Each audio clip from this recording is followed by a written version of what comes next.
ሰላም እንደምን አደራችሁ?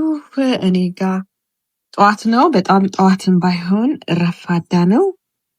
እግዚአብሔርን እጅግ አድርገን እናመሰግናለን። እንግዲህ ከትላንትና ከጀመርነው ትምህርት ስለ ባህሪና ባህል እና በተለይ ጥያቄዎችም የጠየቃችሁኝ ጓደኞቼ በጣም አመሰግናለሁ። ምክንያቱም ትክክል ነው። በቀደም ያው አንዳንዴ ሙሉውን የመናገር ክህሎት እንግዲህ ማዳበር እንዳለብኝ አምናለሁ እና ስለዚህ ስለ ባህሪና ስለ ባህል እና ምንድን ነበረ በተለይ በደንብ ቅድሚያ ያልተናገርኩት ነገሮች ምንድን ነው? በተለይ መልካም ባህሪ አይደል እንዴ ማህበረሰብ ላይ ተጽዕኖ ማምጣት ይችላል። መልካም ማህበረሰብን መፍጠር ይችላል። ምክንያቱም ወገኖቼ አሁን የምናየው ብዙ ጊዜ ተጽዕኖ ፈጣሪዎችን ስናይ በሚዲያዎቻችን ላይ እንደ ኢትዮጵያውያን ፖለቲካችንን ስናይ በጣም በጣም አስቸጋሪ ሁኔታ ላይ እንደሆነን ባጭሩ ምን አይነት የስነ ምግባር ውድቀት ላይ እንዳለን ባጭሩ ለመናገር ነው ማለት ነው። እና እነዚህን ነገር ለማስተካከል ያው ብዙ ጊዜ ዶክተር ምህረትን የምገልጸው እነዚህን የምናስተካክልበትን ነገሮች በቪዲዮዎቹ እንዳስቀመጥኩ ስላየሁ ነው ማለት ነው። ሙሉ በሙሉ ትምህርቶቹ አንደኛ ፕሮፌሽናሊ በተለይ ያው የአእምሮ ሐኪሞች እንግዲህ አይደል እንዴ ስለ ሰው ስዕብና ስለ ሰው አስተሳሰብ ስለ አእምሮ ነው እንግዲህ የሚያስተምሩት ማለት ነው። እና ደስ የሚለው ግን ያው እንደነ ዶክተር ምህረት አይነት ክርስቲያን ሲሆኑ ግን ምክንያቱም ብዙ ጊዜ የአእምሮ ሐኪሞች አይደለ እንዴ ብዙ ጊዜ እኔ አንዳንዴ እብደት ነው የሚመስለኝ። በተለይ ኢትዮጵያውያኖች ሆነው የአእምሮ ሐኪሞች አንዳንድ የሚናገሩት ነገር መፍትሄ ብለው በጣም አደጋ አለው ማለት ነው።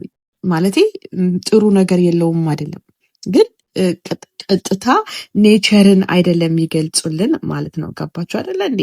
ስለዚህ እና ይሄንን መንገድ ማየቱ ይጠቅመናል ብዬ ስለማስብ ነው። ሁለተኛ ያው ምንድነው በተለይ አሁን ለምሳሌ ብዙ ጊዜ መንፈሳዊ አስተማሪዎችንም ስናይ ብዙ ጊዜ መንፈሳዊ ነገር ሊያስተምሩ ይችላሉ። ግን አይደል እንዴ እነዚህን በስነ ስርዓት ጤናማ አስተሳሰብን ጤናማ ባህሪን ደግሞ እንዴት ማወቅ እንዳለብን ሳይንሱንም ተጠቅመን በሱ በኩል ብዙ መረጃዎች አሉ ብዬ አምናለሁ። ከዚህ ደግሞ የተነሳንበት ምን ነበረ? ስለነ ዳንኤል ነበረ እና እንዲያውም እሱ የእሱ ትምህርት ስለ ዳንኤል ሁለንተናዊ እድገት ነበር ያለው እና ስለ እነሱ ሲገልጽ በጣም አስደናቂ ነበር። እና ብዙ ጊዜ አሁን ለምሳሌ በዚህ በኛ አካባቢ በቃ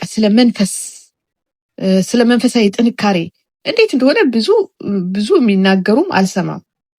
ቢናገሩም ግን ግልጽ ላይሆን ይችላል ብዬ አስባለሁ። እና የእሱ ግን ትምህርት በደንብ ሊያስረዳን ይችላል ብዬ በተለይ ስሜታዊ እኔ ለምሳሌ እሱን ከሰማሁ በኋላ ነው ብዙ ሁልቀን ራሴን እያየው ያለሁት እና ከእንደገና ደግሞ ለመለወጥ ቀላልም እንዳልሆነ ተገንዝቤያለሁ ማለት ነው። ምክንያቱም በጣም ስሜታዊ ልንሆን እንችላለን። ከእንደገና ደግሞ መንፈሳዊ እድገት ራሱ አይደለን መንፈሳዊ እድገት ይሄ እግዚአብሔራዊ ባህሪ የምናሳድገው በትክክለኛ የእግዚአብሔርን ባህሪ ከገባን ነው ማለት ነው። ለምሳሌ መንፈሳዊ እድገት ምንድን ነው? የእግዚአብሔር ባህሪ ፍቅር፣ ምህረት፣ ቸርነት፣ ራስን መግዛት ብሎ ብዙ አይደለ እንዴና ፍትህ እግዚአብሔር የራሱ ባህሪ እንደሆነ እና እነዚህን ነገሮች ለማሳደግ በጣም ብዙ ቴክኒክ ያስፈልገናል ማለት ብዙ መጽሐፍ ቅዱስን የመረዳት ነገር ያስፈልገናል። ለምሳሌ የፖለቲካ ባህላችንን እንዴት ነው የምንረዳው? በኢትዮጵያ ላይ ምንም እስካሁን በጣም ከባድ ነው እና ብዙ ትምህርቶችን ማወቅ ያስፈልጋል። ለምሳሌ እኔ ለ14 ዓመት ነው እነዚህ ነገሮች ስሰማ የነበረው ማለት ነው። የመንግስታትን ሁኔታ ከመጽሐፍ ቅዱስ በተለይ እነዚህ ጦርነቶች ምን ይመስላሉ፣ የእስራኤል ጦርነት ምንድን ነው ከመጽሐፍ ቅዱስ የሚል ይሄ አፍሪካ ውስጥ ያለው ጦርነት የሚገርማችሁ ትናንትና ይህንን ቲክቶክ ላይ ቁጭ ስል እኔ እወያያለሁ። ገባችሁ? በሀገር ጉዳይ በምን ፈቃደኛው ፈልጌ ነው ማለት ነው እንጂ ፕሮፌሽኔም ወይንም ብዙ ታሪክ አዋቂ ሆኜ አይደለም። ግን ችግሮቹን መካፈል አለብኝ ብዬ አምናለሁ። ይሄ ፈቃደኝነት ጉዳይ ነው ማለት ነው። ሁላችንም መሳተፍ አለብን ብዬ አምናለሁ። ስለዚህ ምንድነው ግን ምን መሆን አለብን ነው ወደፊት ይሄ ፖለቲካችንን ለመቅረጽ እንዴት ነው የሚል የመጽሐፍ ቅዱስ መመሪያ ነው። ለምሳሌ አሁን ምንድነው እኔ ከዚህ በፊት የተረዳሁት ትላንትና ስንወያይ የነበረው የአፍሪካ ሀገር ጦርነቶች ከስነ ምግባር ውድቀት ነው። በቃ ካለማደግ ኃላፊነት ገባችሁ ካለማወቅ እና መጽሐፍ ቅዱስ በዚህ መልኩ ተጽፎ ብዙ ሰዎች የጻፉትን ነገር አይቼ ነበር ማለት ነው። ምክንያቱም የንብረት የመከፋፈል ጉዳይ አብሮ የመኖርን ጉዳይ ይሄ የንቃት ችግር ነው እንጂ መንፈሳዊ አይደለም። ማለት ለምሳሌ ልክ እንደ ሆሊላንድ እንደ እስራኤል የሃይማኖት ጦርነት አይደለም። ይሄ የሆነ በሰይጣን የራሳችን ችግር ነው ማለት ነው። ስለዚህ ለመስተካከል እድል ሊኖረው ይችላል የሚል ሀሳብ አለኝ። ግን ከተማርን ካወቅን ነው እና ስለዚህ ወገኖች ስለ ባህሪ ልህቀት እንግዲህ የባህሪ ልህቀት ያስፈልጋል ማለት ነው። በተለይ ፖለቲከኞች አሁን ዳንኤል የሚያስተምረን አይደል እንዴ? በቃ ስሜታዊ አልነበረም። ለምሳሌ ያው ዶክተር ምረት ያስተማረበት መንገድ ሁለንተናዊ እድገት እና መንፈሳዊ ነው ማለት ስንል በቃ እግዚአብሔርን በማንኛውም ቦታ ያስከብራል። ከዛ ስሜት ምንም እንከን አልነበረበትም ይላል። ከባድ ነው። ለምሳሌ እኔ በየሰዓቱ ብዙ እንከን ነው የሚወጣልኝ እና ዳንኤል ግን ምንም እንከን አልነበረበትም። ምንም በቃ ችግሩ ምንድን ነበረ? በቃ አምላኩን ማምለኩ ብቻ ነበረ። ስለዚህ ሁለንተናዊ እድገት ስላለው እነዚህ በጣም ብዙ ነገስታት ናቸው ለእግዚአብሔር አስገዝቷል። እግዚአብሔር እንዲታይ አርጓል እና እንደዚህ አይነት አምቢሽን ፍላጎት ሊኖረን ያስፈልጋል። ፖለቲከኛ ስንሆን ልንዘርፍ ኮራፕሽን ልንሆን ሳይሆን ታማኝነትን ልናሳይ በዚህ በፖለቲካ መድረክ ውስጥ ብዙ ሰው ላይን በሚችል ሁኔታ ውስጥ ታማኝነትን አሳይተን ለማለፍ ነው እንጂ አሁን የምናያቸው ክርስቲያን ፖለቲከኞች ላይ በጣም አሳፋሪና አስደንጋጭ ነው ወገኖች። ስለዚህ እንደዚህ አይነት ፖለቲካ ስነ ምግባር ለመፍጠር የራሳችን አስተዋጽኦ ማድረግ አለብን። መማር፣ ማስተማር፣ መለወጥ ህዝብን ማለት ነው። እና እንዲያውም ከሆነ ልጅ ጋር ስንነጋገር ነበርና በቃ ሰላም ፈጣሪዎች መሆን አለብን ብለን እንግዲህ ቀጣይ ምን እንደሚሆን አላውቅም። በቃ ክርስቲያኖች በዚህ በሰላም ማስታረቅ አገልግሎት ስጦታ ነው። እግዚአብሔር እንዲያውም ስጦታ አድርጎ ነው የሰጠው እና እንደዚህ አይነት ድርጅቶች ማደራጀት ይቻላል ማለት ነው። ስለዚህ አሁን ከነዚህ ከመልካም ባህሪ የሚወጡት ነገሮች የእግዚአብሔር ጣልቃ ገብነት ይኖርባቸዋል። የእግዚአብሔር ድጋፍ ይኖርባቸዋል። አንዳንዴ የሰው ድጋፍ ላይኖር ይችላል። ቴክ ታይም ደግሞ ፍሬያማ ልንሆን እንችላለን። ሁለት ነገር ነው። እኛ እንግዲህ ለፍርድ ወይ ለመልካም ነው። ሰዎች መልካም ነገር ካልተቀበሉ ፍርድ ነው ማለት ነው የሚቀበሉት አይደል እንዴ? ስለዚህ ጠንካራ ትምህርቶች ያስፈልጋሉ ማለት ነው። እና ስለዚህ ምንድነው መልካም ባህሪ መልካም ማህበረሰብ መፍጠር ይችላል ስንል ተጽዕኖ ማድረግ እንችላለን። ለምሳሌ በሚዲያዎች ላይ ሚዲያ ተጽዕኖ ፈጣሪ ነው። ለምሳሌ አሁን ብዙ ሰዎች መሪዎቹ በጣም አሁን ኤክስፒሪየንስ እያደረጉት ያሉት እንደፈለገ ማለት ሰው ይሰብሰብ እንጂ እንደፈለገ የመናገር ፈለገውን ነገር ይናገራል። ከዛ በኋላ በቃ ሰዎች ደግሞ ያንን ነው የሚፈልጉት። ጊዜያቸውን በከንቱ ነገር እያሳለፉ እያየን ነው። እኛ ግን ለመልካም ነገር ብንጠቀምበት መልካም ማህበረሰብ መፍጠር እንችላለን። በስነ ምግባር የተሞላ እግዚአብሔርን የሚያውቅ ሀገር የሚወድ እና ምክንያቱም እግዚአብሔር ሀገር የሰጠን እግዚአብሔር ነው፣ ምድርና ሰማይ የእግዚአብሔር ነው ይላል። እኛ ግን በዚህ እንድንኖር፣ እንድናስተዳድር፣ እንድንገዛ እና ከእግዚአብሔር ውጪ ያስተማረ የለም እና ስለዚህ ወገኖቼ ለምሳሌ እነዚህ በስነ ምግባር በጥቂቱም ቢሆን የታነጹ ሀገሮች ለምሳሌ ነፃነት ያለበት ፍትህ ያለበት ሀገሮች ከመጽሐፍ ቅዱስ የወጡ ናቸው። መልካም ነገር ሁሉ ባለቤት እግዚአብሔር ነው ብዬ አምናለሁ። እና አሁን ትላንትና አንድ ቃል የተናገርኩት ምንድን ነው? ሰዎች የዘላለም ህይወት ውስጥ ላይገቡ ይችላሉ፣ ግን መልካም ነገር ሊያረጉ ይችላሉ። አሁን ለምሳሌ ስለ ፍትህ ስናይ አይደል እኩልነትን ስናይ እና ሳይንሱንም አይደል እንዴ ስዕብና ሰው በመሆኑ ብቻ ማወቁ ይህ ከእግዚአብሔር ነው የመጣው ማለት ነው። ሰው እንግዲህ በዳንኤል መጽሐፍ እንደምናየው እንደ አውሬ ነው የተመሰሉት አይደል እንዴ። በቃ ሰው መልካም ካልሆነ መጥፎ ባህሪ ነው የሚሞላው። ጨካኔ፣ ክፋት፣ ምቀኝነት፣ ብዙ ነገሮች አሉ። እነዚህ ምን ይገባቸዋል? ሞት ይገባቸዋል ነው ያለው።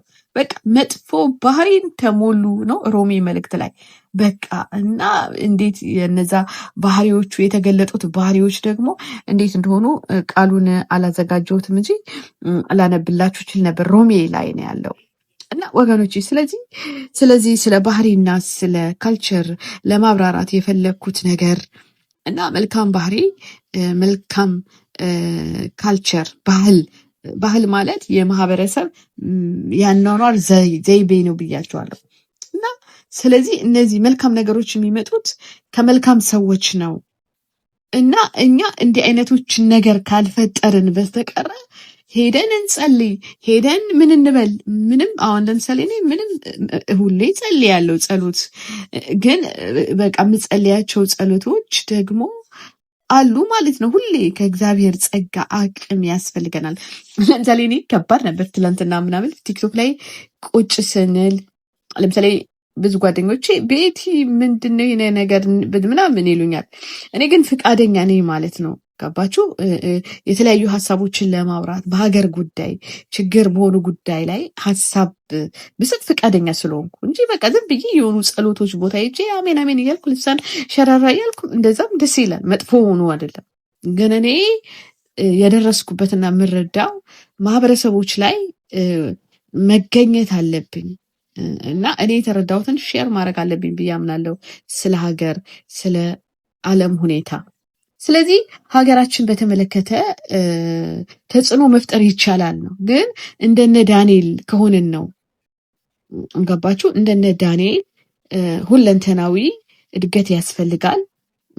እና እኔ በጣም ነው የደነቀኝ ዶክተር ምረት የገለጸበት መንገድ። እነዚህ ሰዎች በቃ መንፈስና ምናምን አይደል እንዴ ከመንፈስ ወጣው ገባው የሚሉ አይደሉም። በቃ መንፈሳዊ ናቸው። የትም ሄደው ራሳቸው መግለጽ ይችላሉ ማለት ነው። ታማኝነትን፣ ትህትናን፣ ከዛ በተረፈ ደግሞ እግዚአብሔርን ማስከበር። ይሄ ነው ባህሪ ማለት፣ መልካም ባህሪ ማለት። በቃ የሰው ልጅ ትላንትና የተናገርኩት ደግሞ የሰው ልጅ ሲመጣ ካልቸር የለውም ነው እንጂ መንፈስ፣ ስጋ አለው፣ ፈቃድ አለው። ለምሳሌ የሰው ልጅ ህሊና አይደለም? ቃሉ ከመምጣቱ በፊት እኮ ህሊና አለው። ኖ እና የስን ያውቃል፣ መልካምና ክፉን ያውቃል ለማለት ፈልጌ ነው ማለት ነው። እና ስለዚህ ወገኖቼ ሰው ግን ከተፈጠረ በኋላ ግን አካባቢውን የተማረውን ትምህርት ቤቱ ምናምን ያስተማረውን ነገር ነው በህይወቱ የሚገልጸው ለማለት ፈልጌ ነው። እና ሁላችንም ግን ሲፈጠር እግዚአብሔር አይደለን እንደ ምስሉ የእግዚአብሔር ምሳሌ ሆኖ ነው የተፈጠረው። ማንም ሰው ምንም ክፉ ነገር ይዞ ከሰማይ አልመጣም። ሕፃን ልጅ ከአካባቢ የወረሰው ነው። እና ስለዚህ ወገኖቼ ያው በቃ ብዙ የምንለው ነገር አለ። እዚህ ጋር ሌላ ነገር እንዳንጨርስ መንፈሳዊ ትምህርቶች አሉ። ግን ምንድነው አሁን በቃ ስለ ባህሪና ካልቸር ነው ማወራው እዚህ ጋር ስለ ደህንነት አይደለም፣ ስለ ዘላለም ፍርድ አይደለም። አሁን ስለ ባህሪና ስለ ካልቸር ነው። እና ስለዚህ መልካም ባህሪ ምንድን ነው ስንል መልካም ባህሪ ይሄ ያለ መናገር ወይ አይደለ የመሽኮርመም አይደለም፣ አሁን ፍርሃትም አይደለም።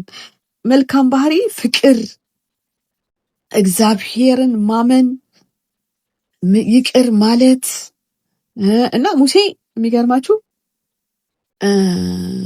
ትዝ ይላችሁ እንደሆነ ግብፃዊውን ገድሏል እኮ ሙሴ። ትዝ ይላችሁ እንደሆነ ግን ሙሴ በጣም መልካም ባህሪ እንደነበረው ትሁት ይለዋል። እንዴት ትሁት ሊሆን ይችላል? እንደዚህ ጭካኔ ግን ሙሴ በቃ ለዓላማ ነው ያንን ነገር ያደረገው። ግን እግዚአብሔርን ያምናል፣ ስሜታዊ አይደለም። ስለዚህ አሁን በዶክተር ትምህርት ውስጥ ይሄ መንፈሳዊ ህይወትና ችን እንማራለን።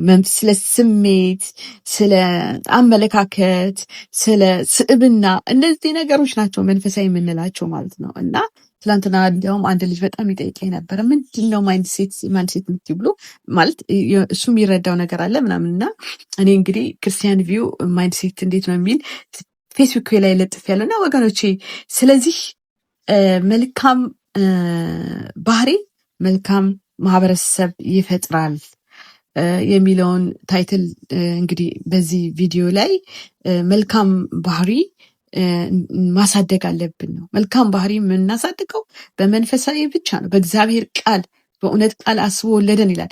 እለት እለት የእግዚአብሔርን ቃል ፕራክቲስ በማድረግ ነው ለመኖር ማለት እለት እለት እና እንግዲህ በአንድ ጊዜ አሁን ለምሳሌ እንደሚሉን አንዳንድ ቦታ በቃ ለወጥኩ አወጣሁት እንዲህ ለምሳሌ ዳግም መወለድ በአንድ የሚከናወን ነገር ነው። እድገት ግን ፕሮሰስ ነው ማለት ነው። ስለዚህ ይሄ ስለ ስሜት ልህቀት እና ስለ ባህሪ ልህቀት እንድናቀና እንግዲህ ይህ ባህሪ ልህቀት የእግዚአብሔር ተፈጥሯዊ ለውጥ ነው ማለት ነው እና ከባድ ትምህርት ነው። ገባችሁ? እኔ በጣም ብዙ ነገሮችን እንትን ብዬ ነው እና አሁን ሰው ይህንን ባህሪ ለማምጣት ፕሮሰስ ነው። ከዛ ተፈጥሯዊ ወደ ትክክለኛ ወደ ነበርንበት ነው የምንለወጠው ማለት ነው። ለምሳሌ ፍቅር ስንሞላ የእግዚአብሔር ባህሪ ነው እና በትምህርት በምን ራስን ምንድነው የሚለው መጽሐፍ ቅዱስ እግዚአብሔርን ለመምሰል ራስን አስለምደው ነው የሚለው እና ስለዚህ ወገኖቼ ዛሬ ስለ ባህሪና ስለ ባህል ተጨማሪ ይህንን ሀሳብ አቅርቤላችኋለሁ እና እንግዲህ በተጨማሪ ደግሞ ምናልባት 3ኛ ክፍል ልንቀጥል እንችላለን እና እነ ዳንኤል እንዲህ አይነት ባህሪ ነበራቸውና የነበሩበትን አካባቢ ባህል ለውጠዋል። አምላካቸው እንዲከበር አድርገዋል፣ ራሳቸውንም አስከብረዋል እና እንዲህ አይነት ነገር በመጽሐፍ ቅዱስ ትምህርት ምክንያት ማምጣት እንችላለን ብዬ አስባለሁ። እንግዲህ አሁንም ላይክ እና ሰብስክራይብ እንዳትረሱ። አመሰግናለሁ።